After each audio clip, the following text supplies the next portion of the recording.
When this promotional poster first dropped for The Boys season 5, and we all expected Homelander to get busy in this final season just for him to end up looking like this by the end of it. It is really crazy work. But what if I told you Homelander should have never been in this position to begin with? I think that would sound pretty believable. I think what would sound even more believable is the fact that Homelander was nerfed in this finale episode. What I'm here to talk about today is a world where he's not. I want to rewrite the finale, add an extra episode or two, and fully expand on the narrative where the first half of that finale episode still takes place. Homelander's talking to the people. He stops at the fatherland. The boys are able to still successfully raid the White House with Ashley's help. Kimiko and Butcher approach Homelander. The fight still goes down. But this time, Homelander is not nerfed. If he's not nerfed, that means that Butcher and Jeffrey Dean Morgan are absolutely fried. There's no way on earth they're leaving that White House room if Homelander is moving. Just at the very beginning of the season, if we want to keep it at this small sample, I was able to keep up with the A train. Mind you, the show took the time to show how fast my goat was moving in this episode, and it didn't matter. People will say, well, A train tripped because he moved out of the way of the girl that was in the street. But me personally, I think Homelander still would have caught him regardless. In that same episode, he cuts Kimiko in half like it's nothing. Honestly, a nerf Homelander should be enough to take care of Kimiko, but a non-nerf Homelander, yeah, it's GG's. So Butcher and Kimiko are already up out the way. Easily, might add, it should be no contest. This is a Homelander who just declared himself God in front of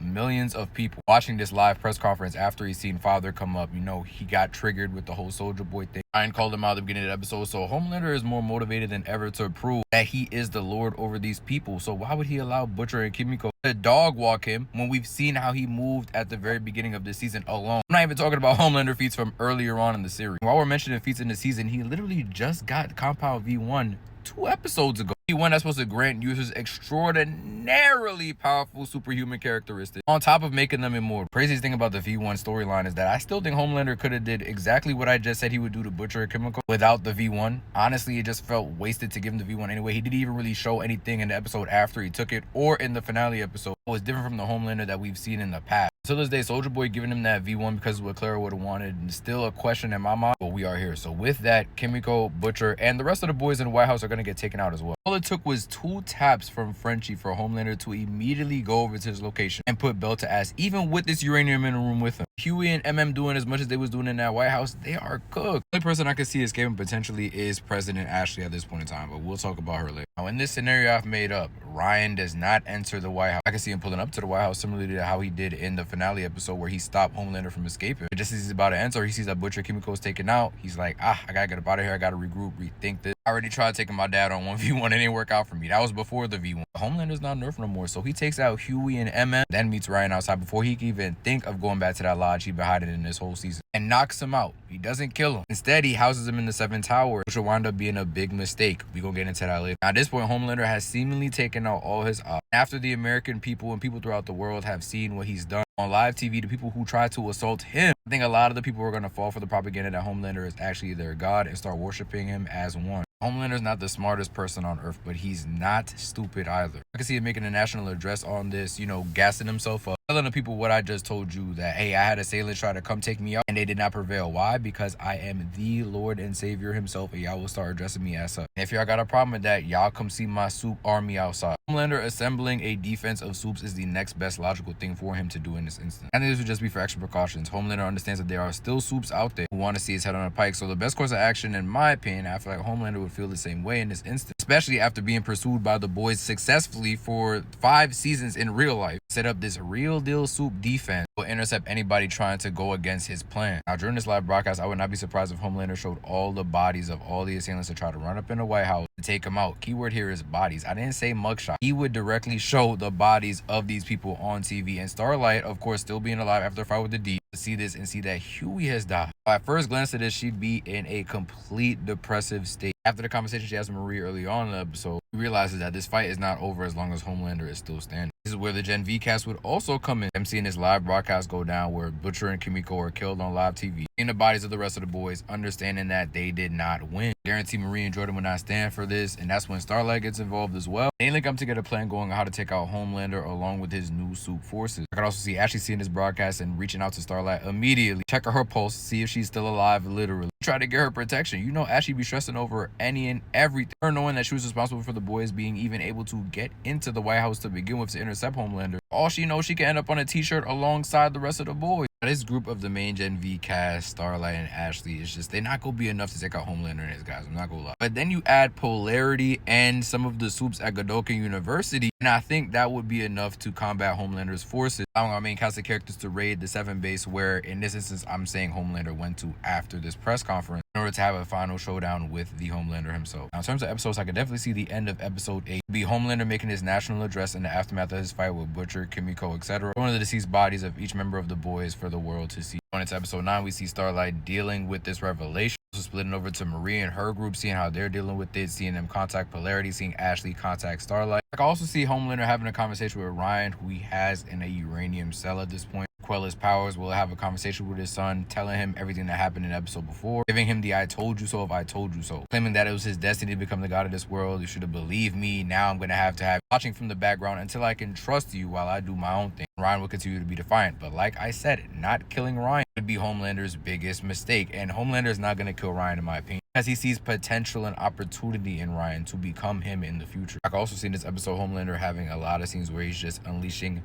random and unnecessary destruction upon the world, try to quell this emptiness inside of him. It goes back to what Sage told him earlier on in the series. Even what the old dude told him towards the end of the season, no matter how much fame and notoriety you get, it'll never be enough. It's not going to be enough to make you happy. You're never going to be satisfied. So Homelander feeling this is going to feel like he needs to utilize his godhood to make the world in his image. That means destroying a lot of things, as he's done over here. Going up into space and anticipating, nah, it's not exactly how I want it. Let me unleash more destruction. So go into the new finale episode, episode 10, where Homelander is doing all this, still not feeling satisfied. He's in his most manic state yet. Seeing images of his dad, Madeline Stillwell, Dan Edgar, the doctors that worked on him when he was younger, Sage, Butcher, and the rest of the boys giving him hell, all in front of those mirrors that he likes to look at. And he's going to begin to crash out. While this is happening between the end of these 2 episodes, 2 things are going down. Gen V cast, Starlight, Ashley, Polarity, and the Godokan students going band for band with Homelander suit forces, and at some point, Marie, Starlight, and Emma are able to enter the 7th tower, while Jordan, Sam, Kate, Polarity, and the students stay outside to hold off the soup. During this time, Kate is converting some of the soup, handle some of the bigger soups outside, but at some point converting others to support Marie and them in the 7th tower. We're gonna get to that. The second thing that's going down is Ryan escapes from that uranium cell. Homelander's out gallivanting, not being a father to his son, not watching over him to make sure he doesn't do anything like this. Ryan is free to roam around the 7th tower. Here he finds Soldier Boy, who he frees from this tank that Homelander has him in. In this scene, we see Ryan free Soldier Boy, where they would have their first interaction since Soldier Boy knocked him out with his shield in the season 3 finale. Here where I think Ryan would try to level with Soldier Boy, putting him in on everything that has gone down since he got put in that tank, reminding him of his motivations to want to take out his son in season 3, which at this point will not take Soldier Boy that much convincing. Would have had him at the fact that Homelander choked him out and threw him back in that tank after freeing him earlier on in the season. And so now the revised final battle is set. In it, we got Homelander versus Marie, Starlight, Emma, Ryan, and Soldier Boy. And Annabeth, sister of Marie Moreau, who also has precognition type ability. He's definitely going to be needed in this fight, especially in the beginning of it, right? Because they're going to have to come up with some type of plan before just running up on Homelander. You can see Emma forming some type of distraction, moving around in some room in the 7th tower. Homelander not